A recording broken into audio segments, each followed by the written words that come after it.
أعوذ بالله من الشيطان الرجيم بسم الله الرحمن الرحيم ولقد يسرنا القرآن للذكر فهل من مدكر ধারাবাহিক কুরআনিক আরবি গ্রামারে আপনাদের সকলকে জানাচ্ছি আন্তরিক শুভেচ্ছা। আমরা নিয়মিতভাবে কুরআন বোঝার জন্য যতটুকু গ্রামার প্রয়োজন, গ্রামারের যে টপিকগুলো, যে বিষয়গুলো প্রয়োজন, সেগুলো আমরা ধারাবাহিকভাবে আলোচনা করে যাচ্ছি। আশা করি আপনারা এ থেকে উপকৃত হবেন। প্রতিদিনের মতো আজও আমি একটি গুরুত্বপূর্ণ বিষয় নিয়ে উপস্থিত হয়েছি। আজকের বিষয়টি হচ্ছে আরবিতে লিঙ্গ কাকে বলে এবং এই লিঙ্গর গঠন, প্রকারভেদ এ সম্পর্কে বিস্তারিত আলোচনা করব ইনশাআল্লাহ। মহান আল্লাহর কাছে তৌফিক কামনা করছি। সালাম ও সালাত বর্ষিত হোক রাসূল সাল্লাল্লাহু আলাইহি সাল্লামের উপর। আল্লাহুম্মা সাল্লি আলা মুহাম্মদ, আল্লাহুম্মা বারিক আলা মুহাম্মদ। তাহলে শুরু করা যাক। প্রথমে আমরা বাংলাতে লিঙ্গ কাকে বলে সেটা জানার চেষ্টা করব, এরপর ইংরেজিতে, এরপর আরবিতে জানার চেষ্টা করব ইনশাআল্লাহ। লিঙ্গ সাধারণত যে চিহ্ন দ্বারা নারী এবং পুরুষের মধ্যে পার্থক্য বোঝা যায়, যে চিহ্ন দ্বারা বা যে নিয়ম দ্বারা অথবা যা দ্বারা নারী এবং পুরুষের পার্থক্য বোঝা যায় অথবা নারী এবং পুরুষকে বোঝা যায়, তাকে সাধারণত লিঙ্গ বলে। এই লিঙ্গকে ইংরেজিতে বলা হয় জেন্ডার। লিঙ্গকে ইংরেজিতে বলা হয় জেন্ডার। আর আরবিতে এই লিঙ্গকে বলা হয় জিন্স, জিনসুন, আল জিন্স, জিন্স। তাহলে যা দ্বারা নারী এবং পুরুষের মধ্যে পার্থক্য বোঝা যায়, নারী জাতিকে এবং পুরুষ জাতিকে বোঝা যায়, এমন চিহ্নকে, এমন বিষয়কে বলা হয় সাধারণত লিঙ্গ। ইংরেজিতে বলা হয় জেন্ডার আর আরবিতে একে বলা হয় জিন্স। যেমন অলাদুন, ছেলে, এটা দ্বারা পুরুষ জাতিকে বোঝাচ্ছে। অলাদুন ছেলে, ছেলে দ্বারা সাধারণত পুরুষ জাতিকে বোঝায়। আবার বিন্তুন, বিন্তুন মানে মেয়ে, এটা দ্বারা স্ত্রী জাতিকে বোঝা। আবুন পিতা, এটা দ্বারা পুরুষ জাতিকে বোঝাচ্ছে। আবার উম্মুন মা, এটা দ্বারা স্ত্রী জাতিকে বোঝাচ্ছে। রজুলুন একজন পুরুষ, এটা দ্বারা পুরুষ জাতিকে বোঝাচ্ছে। আর ইমরাতুন একজন মহিলা, এটা দ্বারা স্ত্রী জাতিকে বোঝাচ্ছে। সুতরাং আমরা বুঝতে পারলাম যা দ্বারা কোনো নারী এবং পুরুষের পার্থক্য বোঝা যায় তাকে আমরা কি বলতে পারি? তাকে আমরা বাংলাতে বলি লিঙ্গ, ইংরেজিতে বলি জেন্ডার, আর আরবিতে এরই নাম হচ্ছে জিন্স।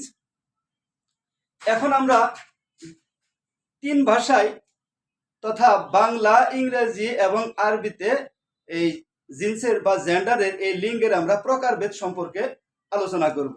সাধারণত বাংলা এবং ইংরেজিতে লিঙ্গ হচ্ছে 4 প্রকার। বাংলাতেও লিঙ্গ 4 প্রকার, ইংরেজিতেও লিঙ্গ 4 প্রকার। প্রথমে আমরা ইংরেজিতে একটু আলোচনা করি। ইংরেজিতে জেন্ডার, লিঙ্গ বা জেন্ডার 4 প্রকার। নাম্বার 1 ম্যাসকুলিন জেন্ডার, পুংলিঙ্গ। ম্যাসকুলিন জেন্ডার, পুংলিঙ্গ, এটা দ্বারা পুরুষ জাতিকে বোঝা। যেমন ফাদার, পিতা, ব্রাদার, ভাই ইত্যাদি। এরপর আছে ফেমিনিন জেন্ডার, স্ত্রীলিঙ্গ, এটা দ্বারা স্ত্রী জাতিকে বোঝায়। যেমন মাদার, মা, সিস্টার, বোন ইত্যাদি। এরপরে আছে নিউটার জেন্ডার, ক্লিবলিঙ্গ, যা দ্বারা নারী পুরুষ কোনটিকে বোঝায় না, অচেতন পদার্থকে বোঝায়। কোন অচেতন পদার্থকে বোঝানো হয়। যেমন পেন, কলম, বুক, বই, চেয়ার, টেবিল, এগুলোর জীবন নেই, যেগুলোর জীবন নেই, এগুলো হচ্ছে নিউটার জেন্ডার। এরপরে হচ্ছে কমন জেন্ডার, যা দ্বারা নারীকেও বোঝায় একসাথে, পুরুষকেও বোঝায়। যে শব্দ দ্বারা নারী পুরুষ একসাথে উভয়কেই বোঝায়, এটাকে বলা হয় ইংরেজিতে কমন জেন্ডার। যেমন স্টুডেন্ট, ছাত্র অথবা ছাত্রী, টিচার, শিক্ষক বা শিক্ষিকা, বেবি, শিশু, এই শিশু ছেলেও হতে পারে, মেয়েও হতে পারে। কিন্তু আরবিতে এই লিঙ্গ মাত্র 2 প্রকার। আরবিতে লিঙ্গ 2 প্রকার। নাম্বার 1 মুজাক্কার বা পুংলিঙ্গ, মুজাক্কার বা পুংলিঙ্গ। নাম্বার 2 মুয়ান্নাস বা স্ত্রীলিঙ্গ। এখন আমরা জানবো যে মুজাক্কার কাকে বলে এবং এর পরিচয় কি। মুজাক্কার বলতে ওই সকল ইসিম বা শব্দকে বোঝানো হয়, ওই সকল নাউনগুলোকে বোঝানো হয়, ওই সকল ইসিমকে বোঝানো হয় যেগুলো দ্বারা পুরুষকে বোঝানো হয়, পুরুষ জাতিকে বোঝানো হয়। এটা সরাসরি ফিজিক্যালি যে পুরুষ হতে হবে এমনটা না, পুরুষ জাতির মধ্যে অন্তর্ভুক্ত, পুরুষ শ্রেণীর মধ্যে অন্তর্ভুক্ত এমন শব্দগুলোকে আরবিতে নাম দেওয়া হয়েছে মুজাক্কার। তাহলে আমরা কি বুঝলাম? যে সকল শব্দগুলো পুরুষ জাতির অন্তর্ভুক্ত, পুরুষ শ্রেণীর অন্তর্ভুক্ত, এই শব্দগুলো আরবিতে নাম দেওয়া হয়েছে মুজাক্কার। যেমন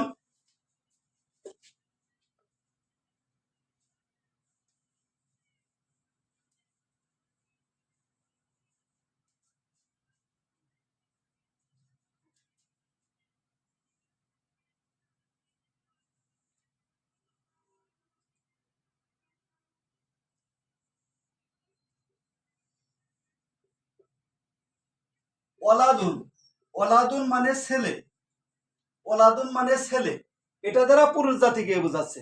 ওলাদুন হচ্ছে ছেলে, এটা দ্বারা পুরুষ জাতিকে বোঝানো হচ্ছে।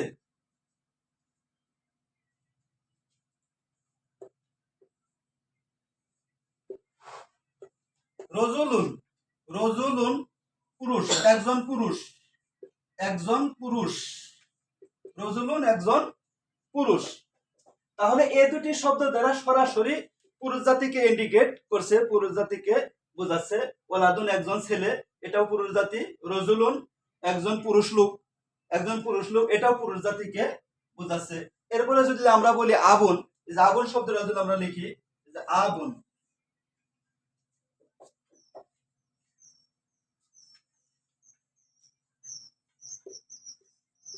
আবুন পিতা, আবুন পিতা, এটাও পুরুষ জাতিকে নির্দেশ করছে।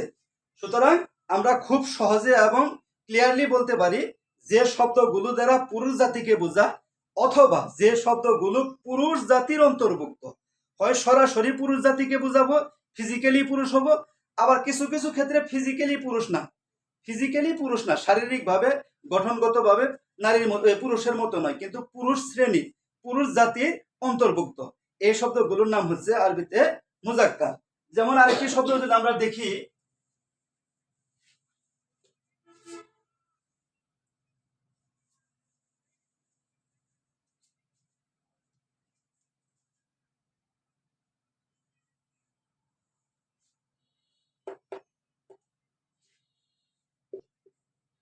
কিতাবুন, কিতাবুন বই, কিতাবুন একটি বই। তাহলে এই শব্দটা পুরুষ জাতি কিনা এটা বোঝা যাচ্ছে না, কিন্তু আরবরা এটাকে পুরুষ শ্রেণীর মধ্যে অন্তর্ভুক্ত করেছে, সেই জন্য এই শব্দটা হচ্ছে পুরুষ জাতি, পুরুষ শ্রেণীর অন্তর্ভুক্ত, তাই এটা হচ্ছে মুজাক্কার শব্দ। তাহলে আমরা বুঝতে পারলাম যে সকল শব্দ দ্বারা সরাসরি পুরুষ জাতিকে বোঝা অথবা যে সকল শব্দ পুরুষ শ্রেণীর অন্তর্ভুক্ত, এই শব্দগুলির নাম হচ্ছে আরবিতে মুজাক্কার। এখন আমরা জানবো মুয়ান্নাস শব্দ কাকে বলে। মুয়ান্নাস বলতে, মুয়ান্নাস শব্দ বলতে আমরা কি বুঝি? যে সকল শব্দ সরাসরি স্ত্রী জাতিকে বোঝায়, সরাসরি স্ত্রী জাতিকে ইন্ডিকেট করে অথবা স্ত্রী জাতির অন্তর্ভুক্ত। কিছু শব্দ আছে যেগুলো সরাসরি স্ত্রী জাতিকে বোঝায়, আবার কিছু শব্দ সরাসরি স্ত্রী জাতিকে বোঝাচ্ছে না, সরাসরি মানে ফিজিক্যালি স্ত্রী জাতি না, কিন্তু আরবরা স্ত্রী শ্রেণীর অন্তর্ভুক্ত করেছে। এই শব্দগুলোর নামই হচ্ছে মুয়ান্নাস। যেমন আমরা যদি এখানে লিখি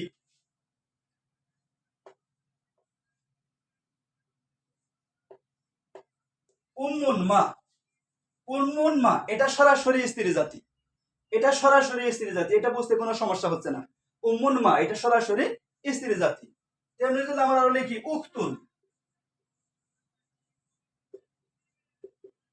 উখতুন বোন, উখতুন বোন, এটাও সরাসরি স্ত্রী জাতিকে বোঝাচ্ছে।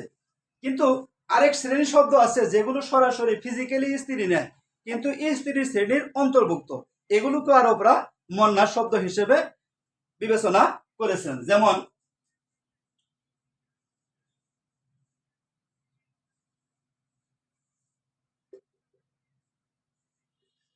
শামসুন, শামসুন সূর্য, শামসুন, শামসুন সূর্য, এটা দ্বারা ফিজিক্যালি স্ত্রী জাতিকে বোঝাচ্ছে না, সরাসরি পুরুষকে বোঝাচ্ছে না, কিন্তু আরবরা এই শামসুনকে পুরুষ জাতি স্ত্রী জাতির মধ্যে অন্তর্ভুক্ত করেছেন। সেজন্য এই শামসুনটা হচ্ছে মুয়ান্নাস শব্দ। তেমনি আরদুন, আরদুন শব্দটা হচ্ছে এটা সরাসরি স্ত্রী জাতিকে বোঝাচ্ছে না, কিন্তু আরবরা এটাকে স্ত্রী শ্রেণীর মধ্যে অন্তর্ভুক্ত করেছেন। সুতরাং আমরা বুঝতে পারলাম যে সকল শব্দগুলো দ্বারা সরাসরি স্ত্রী জাতিকে বোঝায় অথবা স্ত্রী জাতির মধ্যে অন্তর্ভুক্ত, এই শব্দগুলোকে বলা হয় মুয়ান্নাস শব্দ বা মুয়ান্নাস। এখন আমরা কিছু মুয়ান্নাস শব্দ হওয়ার বেশ কিছু আলামত আছে, কিছু আলামত, কিছু চিহ্ন থাকলে আমরা বুঝতে পারি যে এই শব্দগুলো মুয়ান্নাস। তার আমরা যদি এই আলামত বা চিহ্নগুলো, এই সাইনগুলো যদি আমরা চিনতে পারি, তাহলে মুজাক্কার শব্দ আমরা সহজেই বুঝতে পারবো। আমরা যদি মুয়ান্নাস শব্দ চিনার উপায়টা জানি, তাহলে আর মুজাক্কার শব্দ চিনা আমাদের কঠিন হবে না। আসুন এখন সে সম্পর্কে আলোচনা করা যাক।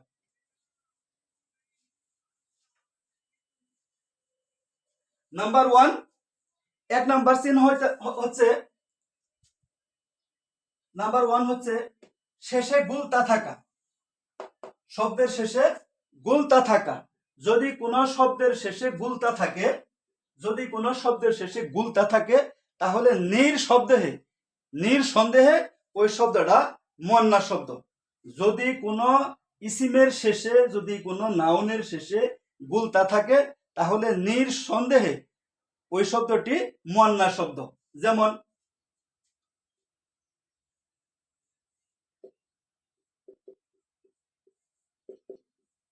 বাকারাতুন, বাকারাতুন গাবি, বাকারাতুন গাবি, বাকারাতুন গাবি, যে শেষে গুলতা আছে, গুলতা আছে, তাই এটা মুয়ান্নাস শব্দ। আরেকটি উদাহরণ আমরা দেখি।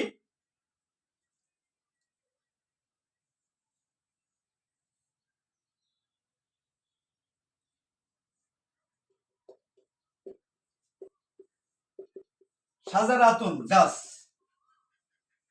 সাজারাতুন গাছ, এই যে শেষে গুলটা আছে, সাজারাতুন গাছ।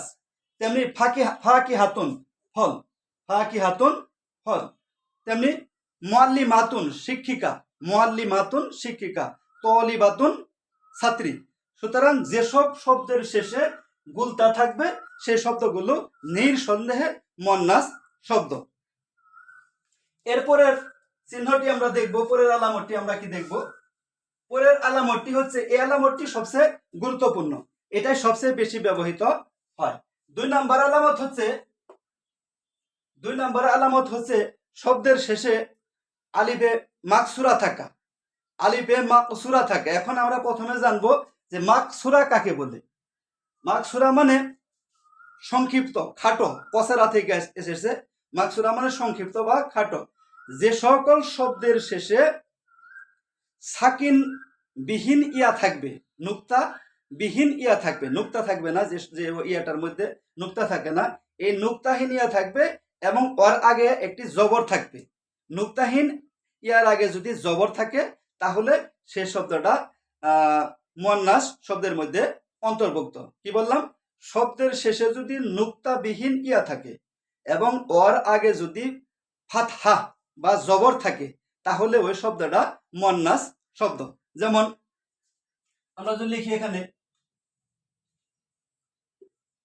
হুদা, যে হুদা, হুদা পথ প্রদর্শন মানে হেদায়েত, আমরা যেটাকে হেদায়েত বলি, হুদা পথ প্রদর্শন বা পথ নির্দেশনা বা সঠিক পথ। এই যে হুদা, তাহলে শেষে কি আছে? এই যে নুক্তাবিহীন ইয়া আছে এবং ওর আগে কি আছে? জবর আছে। তাই এই শব্দটা মুয়ান্নাস শব্দ। কেন? শব্দের শেষে আলিফে মাকসুরা আছে, আলিফে মাকসুরা যুক্ত শব্দ। শব্দের শেষে নুক্তা বিহীন ইয়া আছে এবং ওর আগে জবর আছে। আরেকটা যদি আমরা দেখি,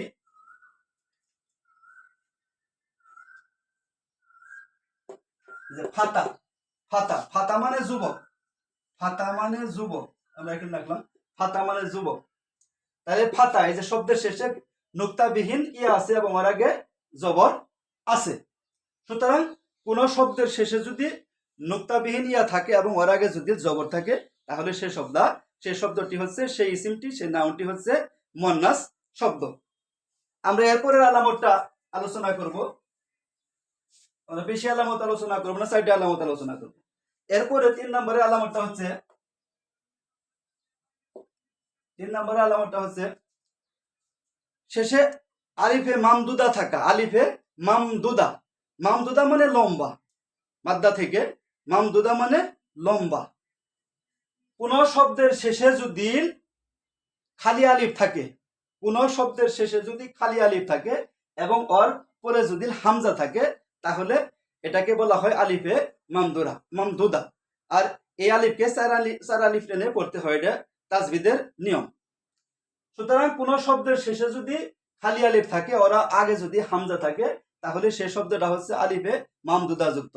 আর এই আলিফে মামদুদা যুক্ত শব্দ হচ্ছে মুয়ান্নাস। যেমন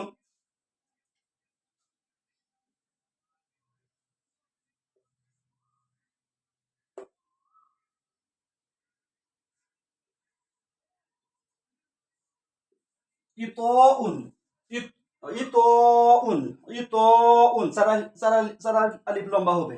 ইতউন, ইতউন মানে দান, দান। আত থেকে আছে, আত ই উতি, এর এর মাছদার হচ্ছে ইতউন, ইতউন দান। এই যে শব্দের শেষে কি আছে? খালি আলিফ আছে এবং ওর পরে হামজা আছে। তাহলে কোন শব্দের শেষে যদি খালি আলিফ থাকে এবং ওর আগে যদি হামজা থাকে, তাহলে ওই শব্দটা হবে আলিফে, ওই শব্দটি হবে মুয়ান্নাস। তাহলে ইতউন দান এটা হচ্ছে মুয়ান্নাস, কারণ এটা আলিফে মামদুদা যুক্ত। আমরা যদি আরেকটা দেখি,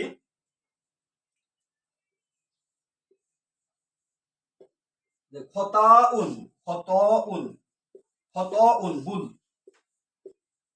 খতা থেকে এসেছে। এই যে খতাউন, এই যে শব্দের শেষে খালি আলিফ আছে এবং ওর পরে হামজা আছে, সুতরাং এটা হচ্ছে আলিফে মামদুদা। সুতরাং কোন শব্দ যদি আলিফে মামদুদা যুক্ত হয়, অর্থাৎ শব্দের শেষে যদি খালি আলিফ থাকে এবং ওর পরে যদি একটা হামজা থাকে, তাহলে সেই শব্দটা হবে মুয়ান্নাস শব্দ। তাহলে আমরা কি মুয়ান্নাস চিনার কয়টা আলামত পেলাম? নাম্বার 1, শব্দের শেষে গুলতা থাকা। নাম্বার 2, শব্দের শেষে আলিফে মাকসুরা থাকা। নাম্বার 3, আলিফে মামদুদা থাকা। 4 নম্বরের আলামতটা হচ্ছে যে সকল শব্দ দ্বারা মানে ফিজিক্যালি, শারীরিকভাবে স্ত্রী জাতিকে বোঝায়, মানে এগুলো অর্থগতভাবে স্ত্রীলিঙ্গ, অর্থগতভাবে স্ত্রীলিঙ্গ। যেমন উম্মুন মা, উখতুন বোন, এই শব্দগুলো ফিজিক্যালি বা শারীরিকভাবে অর্থগতভাবে স্ত্রীলিঙ্গ। এই হচ্ছে আমাদের প্রধান 4টি আলামত। নাম্বার 1, গুলতা থাকা। নাম্বার 2, শেষ আলিফে মাকসুরা থাকা। নাম্বার 3, আলিফে মামদুদা থাকা। নাম্বার 4, অর্থগতভাবে স্ত্রীলিঙ্গ, যেসব শব্দগুলো ফিজিক্যালি বা শারীরিকভাবে এবং অর্থগতভাবে স্ত্রীলিঙ্গ, এই শব্দগুলো হচ্ছে আলিফে, এই শব্দগুলো হচ্ছে মুয়ান্নাস শব্দ। তাহলে আজকের আলোচনা থেকে কি বুঝলাম? আমরা আজকের আলোচনা থেকে বুঝতে পারলাম যে আরবিতে লিঙ্গ 2 প্রকার, একটা হচ্ছে মুয়ান্নাস আর একটা হচ্ছে মুজাক্কার বা মুয়ান্নাস। মুজাক্কার হচ্ছে পুরুষ জাতীয় শব্দ, পুরুষবাচক শব্দ বা পুরুষ শ্রেণীর শব্দ, যে শব্দগুলো দ্বারা সরাসরি পুরুষ জাতিকে বোঝায় অথবা পুরুষ শ্রেণীর অন্তর্ভুক্ত, এই শব্দগুলোকে আরবেরা নাম দিয়েছে মুজাক্কার।